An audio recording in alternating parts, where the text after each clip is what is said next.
Hi, I'm Brandon Martinez. I'm a fourth-year STC major at Michigan Tech. I'm Grossman. I'm a fourth-year environmental engineering major here at Michigan Tech. We are both members of the Pavlis Institute. It's a program here at Michigan Tech that takes students from their freshman year through their fourth year, and you work on projects and leadership leading up to an international experience. Our current project sites are India, Malta, and Ghana.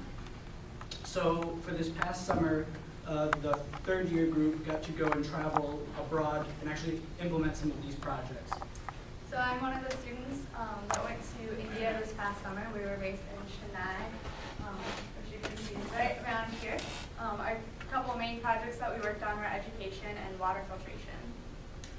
So I was part of a group that went to Ghana, right over here.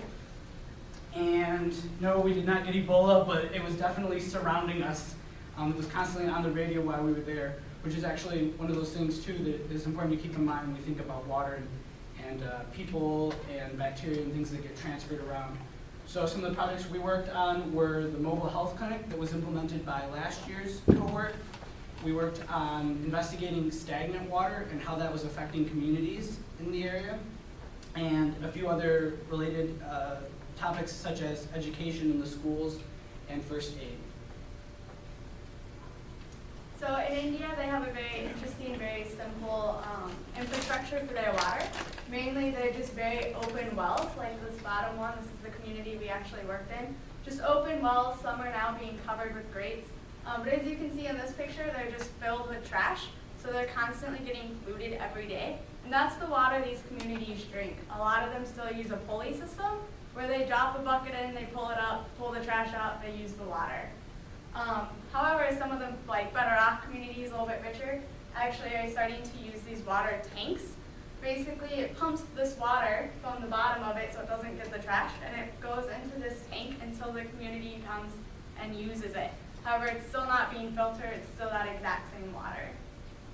And I think she was explaining this to me, and so it's interesting to kind of see what was happening. And it's actually like really easy for people to get close and fall in. I don't know how often that happens. We didn't hear about that happening very often. But you can see they do, yeah, they do actually lean most of the way. As you can see over here, the pulley is almost to the middle of that well. So they have to kind of pull and then use something, whatever they have, to kind of pull that over to them based on where they're standing so they can use that pulley system. Before we get to Ghana here too, we'll eventually see a recurring theme of like the water bottles, and I think there's bottles of things and garbage right in the water where people will eventually, drink. It's their water source. So, in the case of Ghana's infrastructure, there are a lot of gutters or like drain systems throughout many of the cities and in some of the villages in different forms. But the common theme are right here. They're actually like a ditch. Like we visualize a gutter on a house, but they're much larger, and they go on both sides of the streets. All of the rainwater collects in there. All of the urine from people urinating in the streets collects in there. And also all of the trash, because they don't have a very proper waste. They really don't have much for waste management. And so the actual bottles, once again, that the water comes from, when individuals actually purchase bottled water, goes back into those gutters. And so it's also an issue of stagnant water, meaning water that really isn't going anyplace. It often kind of sits there. The issue with this is it becomes a breeding place for malaria, mosquitoes, and other, really any insects that breed in the water can collect in the water. And it's also dirty from the trash, and we'll get to it later, but you have individuals who defecate in public, and so you end up with the potential or increased risk of cholera, which actually affected Ghana, and we'll talk about that a little later. So, in some of the smaller villages where they actually have pumps for water, you end up with reservoirs such as this one where the water collects and kind of a holding tank for that water, so that it in a sense it prevents the water from soaking back into the ground and being filtered by the soil in kind of the natural way we would expect or we would hope for. So here are a few more issues with the water. On the top right, you have a mystery drain from a house. We're not entirely sure what was happening in that house and where that water comes from. And so this makes it difficult. It made it difficult for us to determine what's in that water, if it was from the rain drainage inside the house or if it was from utilities. We're not entirely sure. Here's an example of a puddle in the streets, most likely due to rain that occurred and then doesn't evaporate very quickly. And once again, you can see the discoloration of not entirely sure what kind of bacteria. So a kind of common theme here is I'm not a water expert. I'm actually a technical communications major, so I haven't studied a lot of the environmental aspects, but I've studied the importance of being able to communicate this information and bring it to the attention of those people in the community. Down at the bottom, there's an example of runoff from a pump. And so once again, you can see the garbage collecting in there, and that's actually happening right next to the place where community members actually pump the water that they're going to drink or use for cooking as well. And lastly, an important one is kind of I guess I would call it a pond. It was a small reservoir where a lot of these water sources eventually make their way. So over time, they do slowly move, or when the rain comes, they collect in kind of a community area. And these were all from the same community. And down at the bottom, this was a pond, a little separate from the community, but essentially where all that water ends up. And you can really see all the nasty stuff that was occurring in the water. And then there's fish thriving there. They don't eat the fish, but they go out there and feed it. So that was an interesting experience. So the consumption in India, as I already stated, they use these open wells. They pull up that water, they pull out the trash, and they use that water. They use that water for cooking, for cleaning, and for bathing. Just about anything that they could use it for, they do. They use approximately 135 liters per family during the monsoon season. However, during the dry season, which is half the year, they don't have very much water. All their wells pretty much run dry, and then they're just out of water, and they figure out something else they'll eat. Rice that's not cooked, because that's all they can afford is rice, and they don't have any water. Students will go without water. It won't be used in their bathrooms, so things just sit in the toilets because they can't actually flush it down, and they don't bathe. Everything is contaminated with trash. They use absolutely no filtration. When we went into these schools and told them we were going to build a water filtration system, they had never even heard of that. They use water purification is what their government calls it. But when their government says water purification, they're putting in those pumps that'll pump it to a water tank, and that pulls out the trash. And that's what they consider clean water, is water that has no trash in it. So in Ghana, once again, we're focusing primarily on some of the smaller villages. In the bigger cities, things are a little different. But in some of the villages we visit, one of the villages we visited, here you can see it's the same, similar system, and on top, cut off by the picture frame, was another tank, in the same sense that the water is pumped up and then stored in one of those black plastic tanks. And so, once again, the water is actually pumped from a source a little further away, but the only filtration is the ground.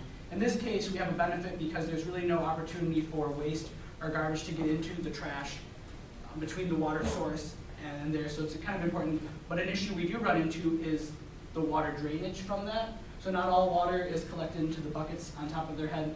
Many of it ends up down the basin at the bottom and then drains back off into the area. And so it's that kind of situation again that poses potential for bacteria to grow there, diseases, and also trash to start accumulating in those kind of the ruts that the water creates. So in this case, the quantity of water is based primarily on the rainfall again. We were not informed of any real shortages of water from this pump, but in areas in that community, there were pumps that had eventually dried out from overusage and then lack of rainfall in the area. So those are some of the effects of the kind of the quantity, the quality, and also the amount of contact. This was one of the primary pumps in the community, so that's pretty much the source of, once again, their bathing water, their cooking water, and I mean, really, essentially anything you use water for, that was their primary source. Here we can see, as I said, some of the cities or those with a little bit more financial support can actually purchase bottled water or bagged water, and it's not terribly expensive. But what we see there is there's boxes of water for the bottled water you can purchase, or you can actually purchase them in a bag. But once again, there's no waste management. So where do all those end up? In the gutter where the water drains. And there's really we didn't see any methods for cleaning that out, and you end up with gutters filled with garbage as a result of kind of the demand for water as well. So it's not just affecting them in the digestive aspect or showering or bacteria disease, but it's also creating a waste problem, which we don't always think of water producing waste. But when you have water bottles and water bags, it becomes a serious issue. So So one of the big concerns with the water quality in India is the amount of disease that it can cause. While our team was there, we focused on trying to figure out exactly what was in the water so that we could make sure the filtration systems that we were implementing are actually taking care of the problem. So we used 3M Petri films to test some of the water at the places that we could test. However, a lot of the schools that we tried to test are very afraid of their government and assume that we were with the US government and that we were going to get their government in trouble. So they wouldn't allow us into the school to look at their water. But in the ones that we did, when we noticed we did a chloroform bacteria test, there's really high numbers in most of the water that those students are drinking every day. And that's a good indication that there's other pathogens and other bacteria and viruses in the water that we couldn't actually test for with the equipment that we had. We could test for E. coli. Those numbers were also fairly high. Those students are consuming those daily. But the theory is that because they start consuming that from when they're infants through their whole life, they don't really necessarily react to it, so they don't think it's a problem because they're not necessarily getting sick from it. Another issue is the metals that are in the water, the two big ones being arsenic and lead. Those are going in causing a lot of health issues as well.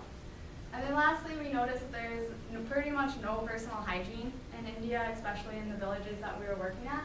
So one of my team members decided she was going to teach hand washing to these students. So we gave them bars of soap and taught them how to properly wash their hands, only to discover that most of these students have never heard of soap and will never see soap again in their life because they just can't afford it. So that project kind of wasn't exactly what we expected because most of those students probably won't use soap. They did greatly enjoy it, had fun, and for a day had really clean hands. So in the case of Ghana, something that was an issue a little bit further in the past, but important, was guinea worm, and it was actually really common. And for those of you that aren't familiar with it, it's not that exciting, and I don't advise you to look up images. But it was an issue in Ghana, and the government realized it was becoming so prominent, they had to start making small changes, and eventually within the, I guess, as I was reading and doing research, it's within the next year or so, by the end of this year, they've officially been guinea worm free for enough time that the World Health Organization will classify them as a guinea worm free country.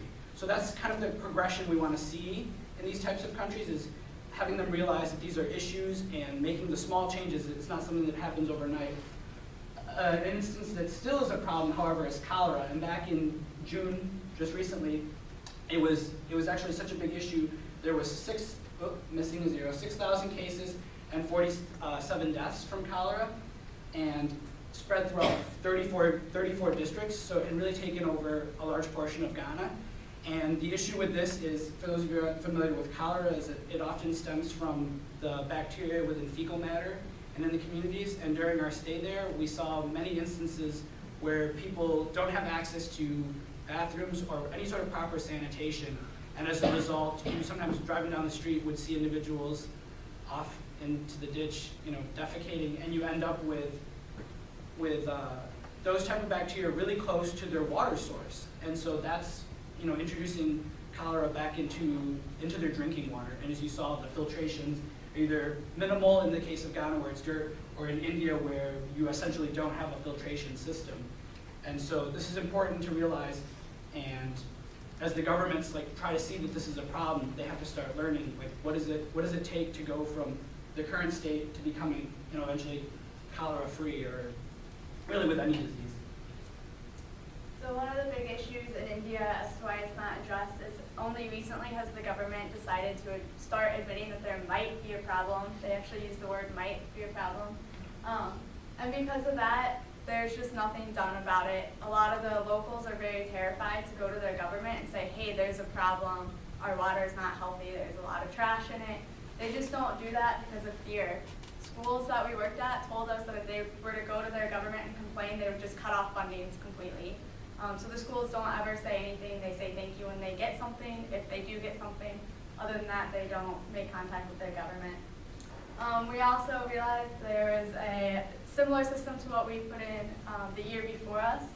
And we were actually told when we went there that their filtration system had stopped working 4 months prior to when we had arrived. And the students all told us that they had been drinking the clean water for about 9 months, And then when the water stopped working, they went back to the old water that they had been drinking, and they were all getting incredibly sick.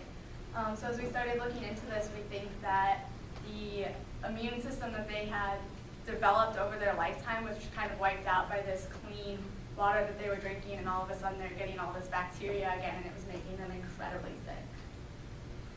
And so ultimately, branching off from that too, what we realized is it's hard to go into a country. We were both there for approximately a month, a little more, a little less. And it's hard to go in there and implement something, and even if you implement it successfully, there's effects that it might have that you're not aware of. A lot of those drain systems were thought out, they were designed, but some of the repercussions maybe not realized until after the fact. So something we kind of realized coming back and having slightly different perspectives on what we had saw in different experiences is how the information is being communicated to the people in country, because going in there expecting to make a change and not understanding the culture leaves you with a gap, and then that kind of can actually result in more of those, the problems surrounding water. And really a lot of not just water, but the other projects we encountered. So really kind of what we're left wondering is, how do you convince communities to make the change from within? And so while we were there, at one point we actually spoke with the chief in the village and brought to his attention the issues that could surround stagnant water. We didn't necessarily have potential solutions at the time, but we had the information, and by bringing it to his attention, he left us saying that they were going to start to investigate and realize like what little things they can do, the little adjustments they can do as a community when we're not there for the other X amount, the other 11 months out of the year, to make those changes themselves and realize that this is an issue they need to address and continue to eventually eliminate some of these problems like they did with guinea worm. And, make that take that same type of tenacity and apply it to things like cholera or really the larger issues with the water, surrounding the water itself. Are there any questions? What did you guys drink when you were there? Excellent. So in Ghana, we mostly drank the bottled water, bottled plastic bags. Occasionally, they brush our teeth with the faucet water. I don't think I ever drank water from the pumps. But the water was actually used for the cooking, and so when we ate in those communities, it was likely the water from the ground that had been cooked. So you do get some, obviously cooking eliminates some of those bacteria, but we don't know exactly to what extent. In India, most of us filtered our water. So 3 out of 4 of us filtered our water. There's a picture on the slide of the disease in the bottom corner that had just white stuff. That was what we had boiled out of the water. So we would boil it and put it through a filter before drinking it, which would remove all the bacteria and stuff, but not any of the metals. So having recognized that there's kind of this gap in the Pavlis Institute of this communication or understanding the cultural context of where they're working, is that going to be changed in the future for future groups? Kind of have a little bit more of that instruction or understanding before you go to these